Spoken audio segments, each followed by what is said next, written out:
Hello friends, இன்றைக்கி சூப்பரான ஒரு ஈவினிங் ஸ்நாக்ஸ் தான் பார்க்க போகிறோம். உங்களுக்கு நல்லா சாப்பிடையும் அவ்வளோ டேஸ்ட்டாக இருக்கும். இன்றைக்கி ஹெல்த்தியாகவும் இருக்கும், சுவையாகவும் இருக்கும். அதுக்கு முன்னாடி என்னுடைய சேனலை முதல் பார்க்குறதா இருந்தால் சிம்பா நியூ ஜெட் சேனலுக்கு சப்ஸ்கிரிப்ஷன் பண்ணிடுங்க ஃப்ரெண்ட்ஸ். உங்கள் ஃப்ரெண்ட்ஸும் அவற்றுக்கும் ஷேர் பண்ணிடுங்க. பிடிச்சிருந்தால் கண்டிப்பாக லைக் பண்ணிடுங்க. அது போல் நான் போடுற வீடியோஸ் எல்லாம் உங்களுக்கு உடனுக்குடன் வேணும்னா ஆளுன்ற பட்டன் அமைக்கிருங்க. வாங்க இப்போ நம்ம வீடியோக்குள்ளே போவோம். அதுக்கு நான் ஒரு கப்பு கோதுமை மாவு எடுத்து வச்சுருக்கேன். கோதுமை மாவு தான் எடுத்து வச்சுருக்கேன். வீட்டில் அரைச்சது தான், கடையில் வாங்க மாட்டோம். வீட்டில் அரைக்கிறது தான் உங்களுக்கு. அது ஒரு கப்பு எடுத்து வச்சுருக்கோம். அதுக்கு என்னென்ன தேவை, ஃபஸ்ட்டு கோதுமை மாவு நம்ம சப்பாத்தி மாவு பிசைகிற மாதிரி பிசைஞ்சு வச்சுக்கணும். வேறு ஒன்றும் இல்லை, அதான் மாவு பிசைஞ்சு வச்சுருவோம். அடுத்தது அதுக்கு என்னென்ன தேவைகளும் பார்த்துருவோம். இப்போ மாவு பிசைஞ்சிருவோம். நம்ம சப்பாத்திக்கு மாவு பிசைஞ்ச மாதிரி பிசைஞ்சிருவோம். சும்மா நான் ஒரு கப்பு எடுத்து வச்சுருக்கேன். நீங்கள் அளவு எவ்வளோ வேணாலும் எடுத்து வச்சுக்கோங்க. இது மாவு மட்டும் பிசைஞ்சால் நம்ம மீதி இருந்தால் கூட நம்ம சப்பாத்தி போட்டுக்கலாம். அதனால் அது பிரச்சனை இல்லை உங்களுக்கு. இந்த மாவுக்கு தக்க உப்பு, நம்ம சப்பாத்தி மாவு பிசைகிற மாதிரி தான். அதுமாதிரி எண்ணெய் ஒரு சிட்டிக்கை ஊற்றுவோம். கொஞ்சோண்டு ஊற்றுவோம்ல, அதுமாதிரி கொஞ்சோண்டு எண்ணெயும் ஊற்றிக்கலாம்.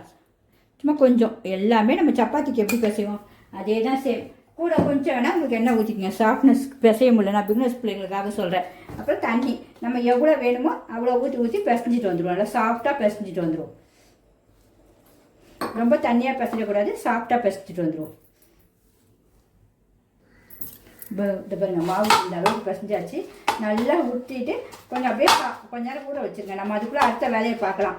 கொஞ்சம் ஒரு 10 நிமிஷம் அப்படியே ஊறட்டும். மாவு இது பக்கம் கையில் ஒட்டக்கூடாது, இந்த மாதிரி இருக்கணும் உங்களுக்கு. நம்ம சப்பாத்தி எப்படி பிசைறோமோ அதே தான் உங்களுக்கு. இப்போ எடுத்து வச்சுட்டு மூடிட்டு வந்துடுவோம். அடுத்ததுக்கு அதுக்கு என்னென்ன தேவையும் பார்த்துடலாம்.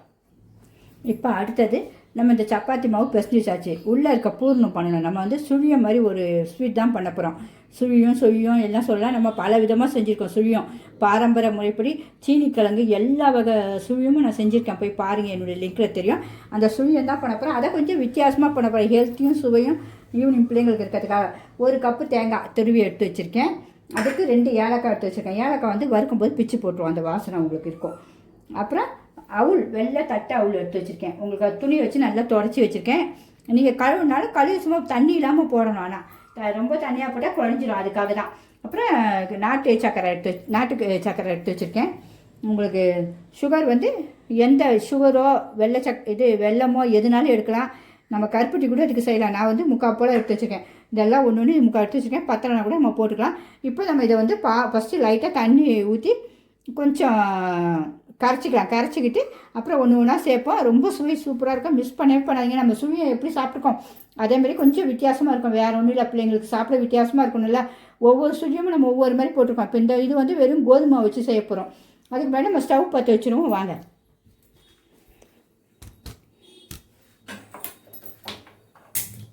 ஸ்டவ் பற்ற வச்சு ஒரு கடாய் வச்சுருவோம்.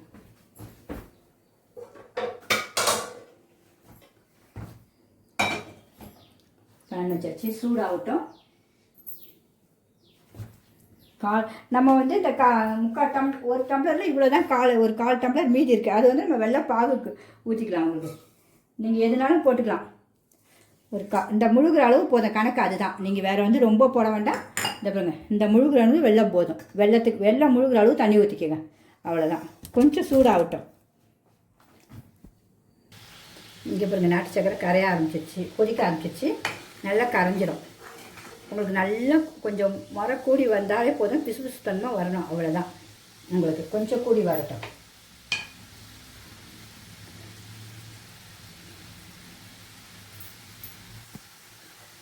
இப்போ இந்த தேங்காய் திருவலை அப்படியே போட்டுருவோம். ஸ்டோவ்லேயே வச்சுருவோம். ஸ்டோவில் தான் கிண்ட போகிறோம். தேங்காய்லாம் வறுக்கணுன்னே தேவையில்லை. இதுலேயே நல்லா வறுபட்டுடும். ஏலக்காவையும் நம்ம போட்டுருவோம். ஏலக்காய் பிச்சு தான் போடுறோம், அந்த வாசனை இருக்கிறதுக்காக. நீங்கள் உடச்சி தூளாக போட்டாலும் சரி தான். இதோடைய வாசனை ரொம்ப சூப்பராக இருக்கும். அதுக்காக தான் இப்படி போடுறேன். இது ஒரு கொதி வரட்டும். நம்ம இப்போ அவுளையும் போட்டுடணும். இந்த பாருங்க, கொதி வந்துடுச்சு. இந்த டைம் அவுள் நீங்கள் கழுவி போட்டாலும் சரி தான். எங்களுக்கு வந்து கழுவணும்னு சொன்னால் கழுவி போட்டுருங்க. அப்படி இல்லைன்னா கழுவ வேண்டாட்டாலும் ஒன்றும் பிரச்சனை கிடையாது. இதை கொஞ்சம் கிண்டி விடுங்க. இப்போ பார்க்க உங்களுக்கு வந்து கட்டியான மாதிரி இருக்கும். ஆனால் இப்போத்துக்குள்ளே ஆகாது. அதுக்குள்ளே இந்த அவளும் வெந்துடும். இதுவும் நல்லா சூப்பராகிடும். ஒரு 2 நிமிஷம் மூடி வச்சுருவோம். ஏன்னா உங்களுக்கு இதெல்லாம் வறுபடுறதுனால உங்களுக்கு வந்து வயிறு வலிக்காது, எதுவுமே பண்ணாது. மூடி வச்சுருவோம். இப்போ ஒரு 5 நிமிஷம் ஆயிடுச்சு. இந்த அளவு வந்திருக்கு உங்களுக்கு. அப்படியே நல்லா குழஞ்சிரும் உங்களுக்கு. இந்த அளவு வந்துடும். இன்னும் கூட குழையும் உங்களுக்கு. இன்னும் 2 நிமிஷம் அப்படியே இருக்கட்டும். அதுக்கப்புறம் ஒரே ஒரு ஸ்பூன் நெய் மட்டும் ஊற்றி நம்ம கிண்டி இறக்கிற வேண்டியதான். இறக்கிட்டு ஆற வைக்கும்போது நல்லா கட்டியாயிடும் உங்களுக்கு இந்த அவுள். அப்புறம் அதை நம்ம ரவுண்ட் பண்ணி வச்சுக்கணும் உங்களுக்கு, பூர்ணம் உள்ளே வைக்கிறதுக்காக. அதனால் ரவுண்ட் பண்ணி வச்சுக்கணும். இப்போ நல்லா இது இன்னும் ஒரு 2 நிமிஷம் வரட்டும். வரும்போது நம்ம ஒரு சும்மா கொஞ்சோண்டு ஒரு நெய் ஒரு ஸ்பூன் மூடி வச்சிடும். இன்னும் ஒரு 2 நிமிஷம். இப்போ பார்ப்போம். இப்போ நல்லா கொஞ்சம் குக் ஆகிடுச்சு. இந்த டைமில் நமக்கு சுவையை தூண்டி கொடுக்கறதுக்கு இன்னும் கொஞ்சம் நெய், பிள்ளைங்களுக்கு ஹெல்த்தியாக இருக்கிற டிஷ்ஷில் கொஞ்சம் நெய் இவ்வளோண்டு ஒரு 1/4 ஸ்பூன் கூட ஊற்றிருக்க மாட்டோம். அந்த அளவு தான் நெய் உங்களுக்கு. இப்போ அதை அப்படியே நம்ம ஒரு 2 கிண்டிட்டு ஆஃப் பண்ணிட வேண்டியதான் உங்களுக்கு. நல்லா ஆறணுன்னா நம்ம பார்ப்போம் அடுத்தது. ஏன்னா இது ஆறினோடனே நல்லா இறுக்கிடும் உங்களுக்கு. இந்த அளவு இருக்கணும். இப்படி சுழண்டால் நல்லா சுழண்டு வரணும். அப்போ தான் அது ஆறும்போது பக்குவம் சூப்பராக வரும் உங்களுக்கு. பார்க்க இது சக்கரை பொங்கல் மாதிரி இருக்கும். சக்கரை பொங்கல் மாதிரி கூட சாப்பிட்டுடலாம் இது உங்களுக்கு பூர்ணத்தை. ஸ்டவ்வை ஆஃப் பண்ணிடுவோம் உங்களுக்கு. ஆஃப் பண்ணிவிட்டு கொஞ்சம் ஆறணுன்னா பார்ப்போம். ஸ்டவ் ஆஃப் பண்ணி வச்சு இங்கே பார்த்தீங்களா, மாவும் நமக்கு நல்லா சாஃப்டாக ரெடி ஆகிடுச்சு. இந்த மாவும் அப்படியே வாழையில் வச்சு தான் மூடி வச்சுருக்கேன் உங்களுக்கு. அடுத்து நமக்கு இந்த பூர்ணமும் ரெடி ஆகிடுச்சு, ஆறிடுச்சு. கொஞ்சம் லைட்டாக சூடாக இருக்குது. உங்களுக்கு என்னென்னா நம்ம இப்படி ஒரு எண்ணெய் வச்சு கையில் லைட்டாக தடவிக்குங்க. அந்த உருண்டை ஒட்டாமல் வரத்துக்காக வேறு ஒன்றும் இல்லை. நம்ம இந்த டைமில் உருண்டை உங்களுக்கு எந்த சைஸ்க்கு வேணுமோ அந்த சைஸ்க்கு இப்படி உருட்டி இந்த பாருங்க இப்படி அழகாக வந்துடும். பிள்ளைங்க வெறுமாவே கூட சாப்பிட்ருங்க. உங்களுக்கு நீங்கள் எப்பப்போ வேணுமா கூட சூடாக செய்யலாம். இது அப்பப்போ சூடாக கூட நீங்கள் பிள்ளைங்களுக்கு எடுத்து ஃப்ரிட்ஜில் வச்சுட்டு வேண்டிய போது சூடாக சுட்டு கொடுக்கலாம். நம்ம இப்படி பூரணத்தை ஃபஸ்ட்டு ரெடி பண்ணிப்போம். ஏன்னா அதை ரெடி பண்ணிட்டா ஈஸியாக இருக்கும் நமக்கு போட்டு எடுக்க. பார்க்க எவ்வளோ அழகாக இருக்குங்க, டேஸ்ட்டும் அட்டகாசமாக இருக்குங்க. நம்ம எப்போ ஒரே மாதிரி சும்மா வடையும் பஜ்ஜியும் போட்டு சாப்பிட்றதுக்கு பிள்ளைங்களுக்கு இப்படி ஹெல்த்தியாக கொடுத்துட்டு போயிடலாம். நம்ம ஒவ்வொரு நாளைக்கு ஒன்று நீங்கள் கொடுக்கும்போது பிள்ளைங்க விரும்பி சாப்பிடுவாங்க. நீங்கள் ஈவினிங் பிள்ளைங்க ஸ்கூல்லேருந்து வந்தோடனே கொடுக்கலாம். அப்புறம் பெரியவங்களும் வீட்டில் இருக்கும்போது கண்டிப்பாக கொடுக்கலாம். நல்ல நைஸ் அவ்வளோ எடுத்துக்கங்க.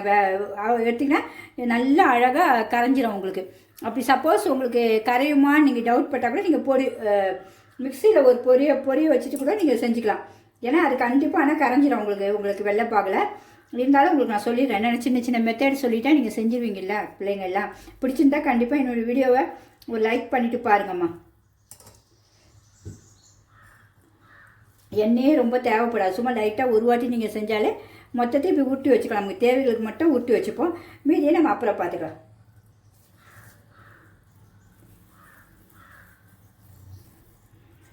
இது நம்ம கெட்டு போகிற விஷயமே கிடையாது. அதனால் இதை அப்படியே நம்ம அப்புறம் மீடியா எல்லாத்தையும் இதுமாரி ஊற்றிக்கலாம். நீங்கள் எப்போவுமே சுழியம் என்ன பண்ணுவீங்க, மாவு எடுத்திங்கன்னா நம்ம உருட்டுவோம், இல்லைன்னா தண்ணியில் முக்கி போடுவோம், எல்லாம் பண்ணுவோம். இது கொஞ்சம் வித்தியாசமாக செய்ய போகிறேன். நமக்கு இந்த மாவு இருக்குது பார்த்தீங்களா, இதை எடுத்துக்குங்க.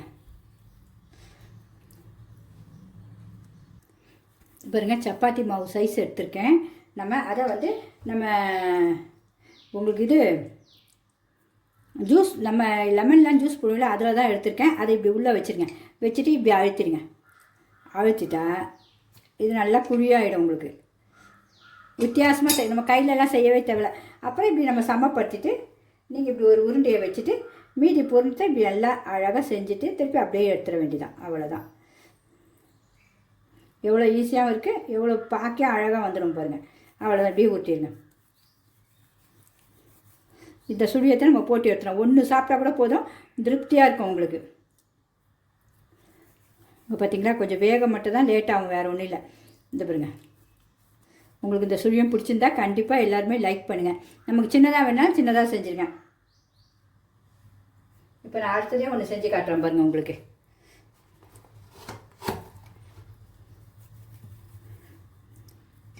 இப்படி ஒரு சின்னதாக வேணால் இப்படி உள்ளே வச்சுக்கோங்க. இப்படி அழுத்திங்க. அழுத்தினா நம்ம நல்லா குழியாக விழுந்துடும். அப்புறம் இப்படி நீங்கள் ஓப்பன் பண்ணிங்கன்னா வந்துடும். அப்புறம் இதை அப்படியே எடுத்து நல்லா இப்படி பண்ணிடுங்க. நம்ம பூர்ணம் இன்னும் கொஞ்சம் சின்னதாக கூட வச்சுக்கலாம், நிறையா தேவையில்லை. இந்த பாருங்க அந்த இதுக்கு தக்க நம்ம வச்சுக்கிட்டு அப்படியே ஊற்றிடலாம். அவ்வளோதான். உங்களுக்கு ரொம்ப மாவு இருக்குதுன்னு தெரிஞ்சாலும் இதை நீங்கள் அப்படி கட் பண்ணி கொஞ்சமாக சின்னதாக எடுத்து வச்சுக்கலாம். 2 விதமாக உங்களுக்கு செஞ்சு காட்டுறேன். நீங்கள் பெருசாக வேணாலும் செஞ்சுக்கலாம். சின்னதாக வேணும் எங்களுக்கு இவ்வளோ பெருசு வேண்டாம் சுழியோன்னாலும் இந்த மாதிரி செஞ்சுக்கலாம். நீங்கள் 2 மெத்தட் செஞ்சுருக்கேன். உங்களுக்கு எது பிடிக்குமோ செய்யுங்க. இப்படி எல்லாத்தையும் நம்ம செஞ்சு வச்சுருவோம். இதை பார்த்திங்கன்னா தேவைகளுக்கு ஏற்ப நம்ம ஊற்றியாச்சு. மீதி வேணாலும் நம்ம சப்பாத்தி மாவையும் எடுத்து வச்சுருக்கோம், பூர்ணத்தையும் எடுத்து வச்சுருக்கேன். இவ்வளோ உங்களுக்கு மீதி எப்பப்போ யாருக்கு சுட சுட வேணுமோ அப்போ நம்ம சூடாக சுட்டு கொடுத்துக்கலாம். இப்போ அதுக்குள்ளே நம்ம போய் ஸ்டவ் பற்ற வச்சுருவோம். நம்ம அதை சுட்டு எடுக்கணும்ல, ஸ்டவ் பற்ற வச்சுருவோம். ரொம்ப சூப்பராக இருக்குங்க. வெளியே நல்லா முருன்னு உள்ளே சூப்பர் சாப்பிட்டா அவ்வளோ டேஸ்ட்டாக இருக்குங்க. ரொம்ப ஹெல்த்தி பார்த்திங்கன்னா. கண்டிப்பாக மிஸ் பண்ணவே பண்ணாதீங்க. நம்ம பூரிலாம் சுடுற மாதிரி தான் எண்ணெய் கொஞ்சம் தாராளமாக ஊற்றிக்கிங்க. நான் சின்ன கடையை வச்சுக்கேன். ஏன்னா கொஞ்சமாக நம்ம போட்டு எண்ணெயும் நம்ம ரொம்ப வேஸ்ட் பண்ண வேண்டாம். எண்ணெயும் குடிக்காது, இந்த அளவு தான் ஊற்றுறேன். நல்லா சட்டி காயட்டும். அதுக்கு முன்னாடி என்னுடைய சமையல் பிடிச்சிருந்தா கண்டிப்பாக லைக் பண்ணிங்க ஃப்ரெண்ட்ஸ். எல்லாமே மெயின் வந்து ஆரோக்கியம்தான். எண்ணெய் குடிக்காது, எல்லாமே வீட்டுடைய பொருட்கள் எப்படி ஹெல்த்தியாக குழந்தைங்களுக்கு கொடுக்கணும்னு மெயின் பார்ப்பேன். அவ்வளோதான். உங்களுக்கு சட்டி சூடாகிறதுக்குள்ள ஒரு இது உங்களுக்கு இந்த ஷீட் வந்து ரொம்ப நல்லா யூஸாக இருக்குங்க. கண்டிப்பாக எல்லாமே வாங்குங்க சப்பாத்தி ஊட்டுறதுக்கு. நான் ஃபஸ்ட்டு கல்லில் தான் ஊட்டுவேன், அதனால் எனக்கு வேண்டாம் பாப்பான்னு. அப்புறம் பார்த்தோன்னா அழகாக இருந்துச்சு ஆன்லைனில். சரி வாங்கு பாப்பான்னா 2 வாங்கினா 150ன்ட்டு. ரொம்ப நல்லாயிருக்கு, எல்லாருமே வாங்குங்க. நல்லா அழகாக நம்ம அப்படியே எடுத்து கழுவிக்கலாம். இங்கே நமக்கு வந்து வழுக்கவும் செய்யாது, அப்படியே ஒட்டிக்குது இந்த கல்லில். உங்களுக்கு அதுக்காக தான் சரி சொல்லியிருக்கேன். அது எவ்வளோ பெரிய சைஸ் தான் செய்யலாம். நம்ம ஒரு 4 சப்பாத்தியை உடனே கூட ஊட்டி வச்சுக்கலாம், அங்கங்கே தள்ளி தள்ளி. அதுக்காக தான் உங்களுக்கு சொல்லி நான் பிடிச்சிருந்தா கண்டிப்பாக எல்லாருமே இது ஒன்று வாங்கிடுங்க. ஃபஸ்ட்டு நானும் வேண்டாம் தான் நினச்சேன் இது எனக்கு. இப்போ அப்புறம் எனக்கு சரி நல்லா யூஸ் ஆகணுன்னா இப்போ உங்களுக்கு சரி சொல்லிடலான் தான் இப்போ கண்டிப்பாக நான் அதை சொல்கிறேன். ஓகே ஃப்ரெண்ட்ஸ், இப்போ சட்டி காஞ்சிருச்சு. நல்லா மெதுவாக போடணும், ஸ்லோவிலே வச்சு பொறுமையாக நம்ம வச்சு தான் நம்ம செய்யணும். ஒரு ஊட்டிக்குங்க, ஒன்றுமே ஆகாது. இப்படி போட்டியாக இருக்குங்க. ஏன்னா இது வந்து கோதுமை மாவு பார்த்திங்களா, உங்களுக்கு வேகணும். உள்ளே இருக்க பூர்ணம் ஒன்றும் நமக்கு பிரச்சனை கிடையாது. இதற்கு மேலே உங்களுக்கு அழகாக நல்லா எல்லோ கலராக வந்தால் மஞ்சத்தூள் கூட நம்ம தடவிக்கலாம். நல்லா கொஞ்சம் ஸ்லோவில் வச்சாச்சு. நல்லா வெந்தோன்னு தான் மாற்றி போடணும். ஸ்லோவில் தான் இருக்குது. சட்டி காயிற வரைக்கும் தான். உங்களுக்கு நமக்கு எத்தனை வேணுனாலும் அத்தனை போட்டுக்கலாம். நான் இப்போ இன்னும் 1 போட்டுக்கலாம். நம்ம பொறுமையாக வேகட்டும், வெந்தோன்னு மாற்றி போடுவோம்.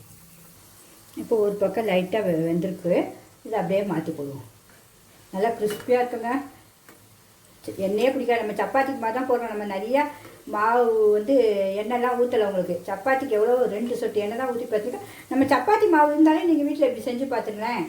உங்களுக்கு இந்த சுழியத்தை அவுள் தேங்காய் சுழியம் செஞ்சு பாருங்கள் கண்டிப்பாக.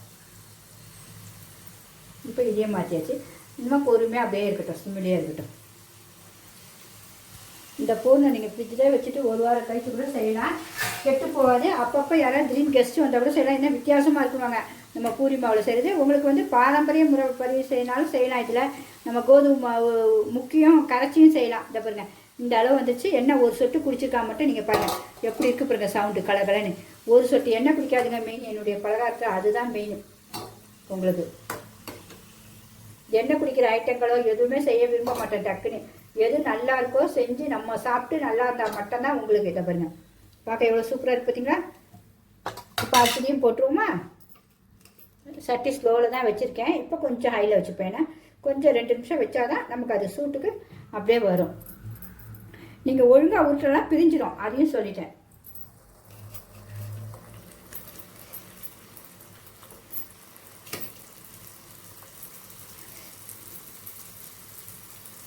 இப்போயே சாப்பிடணுன்னு ஆசையாக வருது. பார்த்தோன்னே வெளியே நல்லா முருன்னு இருக்கும் பாருங்கள். போட்டாச்சு. ஸ்லோவாக வச்சுருவோம். வேண்டிய போது அப்பப்போ போட்டு நம்ம சுட சுட சாப்பிட்டுக்கலாம். இப்போ அடுத்த சட்டையும் எடுக்க போகிறோம். எண்ணெய் ஒரு சொட்டு குடிக்கலை. மெயின் அதுதான். நீங்கள் பாருங்கள், உங்களுக்கே தெரியும். எண்ணெய் ஒரு சொட்டு குடிக்கலை. இந்த பகுதி இப்போ எடுத்தாச்சு. இதிலே உங்களுக்கு தெரியும் ஒரு எண்ணெய் இருக்கா இல்லைன்னு. எவ்வளோ சூப்பராக இருக்குது பாருங்கள். அவ்வளோதான். இப்படி எல்லாத்தையும் எடுத்துகிட்டு சுவை பார்த்துட வேண்டியதான். எல்லாமே சூப்பராக இருக்குங்க.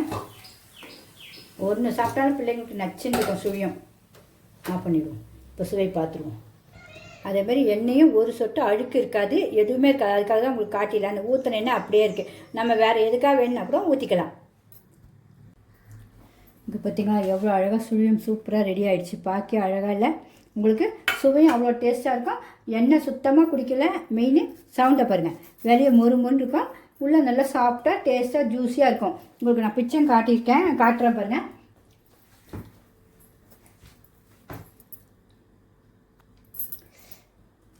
இந்த பாருங்கள், பிச்சு காட்டணும்ல, சூடாக இருக்குது. ஆவி பறக்குது பாருங்கள், எவ்வளோ சூப்பராக இருக்குது பாருங்கள். ஆவி பறக்க உங்களுக்கு உள்ளே எவ்வளோ சாஃப்டாக இருக்குப்பாங்க, வெளியே நல்லா மொறு மொறுன்னு இருக்கும். சுவை அவ்வளோ அட்டகாசமாக இருக்குங்க. டேஸ்ட்டு நம்ம சாப்பிட்டு பார்க்கணும்ல கண்டிப்பாக.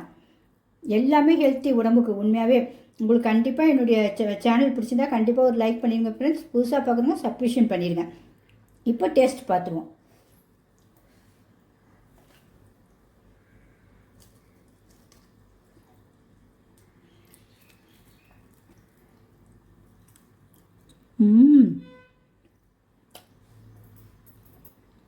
சொல்ல வாய்ப்பே இல்லைங்க.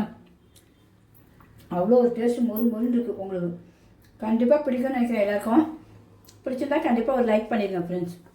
எல்லாருமே இதேமாதிரி சுவையாக ஹெல்த்தியாக சாப்பிடுங்க. ஓகே, பாய்.